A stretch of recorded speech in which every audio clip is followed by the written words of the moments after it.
We have our friend here again wondering what method she should use. In this case, she wants to know, is the absolute method right for her organization? Could be, could not be. Let's look at some pros and cons, and as we discuss this, think about your organization as well.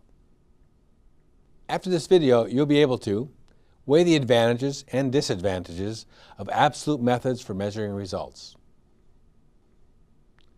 Let me refresh your memory of what the four main methods we discussed were. They were essays, behavioral checklists, critical incidents, and graphic scales. Let's look at the pros and cons of these as a general group. So why use absolute methods? How to determine is it right for me?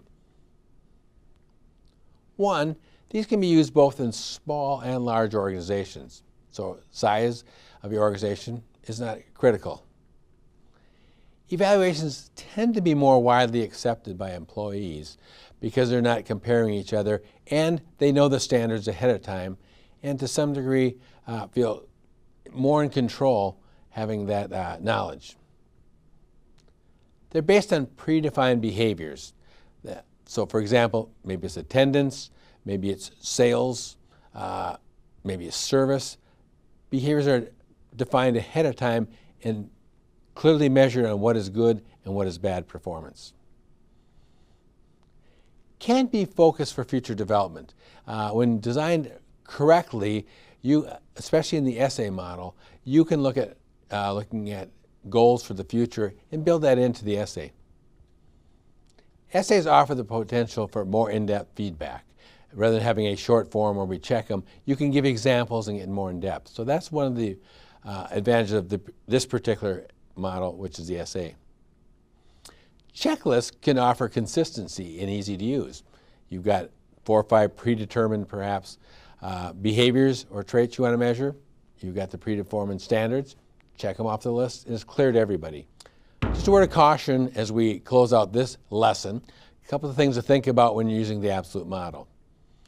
One, it can lend itself to errors such as being a tough grader, rating everybody the same, or an easy grader, because there is some judgment involved. It can also be a little more time-consuming than comparative systems. You may have to write on the essays, you're writing essays, it's a little bit more work. It's also somewhat unstructured, thus can be inconsistent. If you're using the written approach, especially, can be inconsistent and can be a function of how good of a writer the manager is. And overall, the quality of these can be based on the skills of the manager. Because you're not comparing people directly, it's a little bit of judgment on where they fit with the standards that you set. And they can be a little fudging on occasion, as I've seen in the past. So these are some of the things to think about, pluses and minuses, if you're going to approach the absolute system as your method.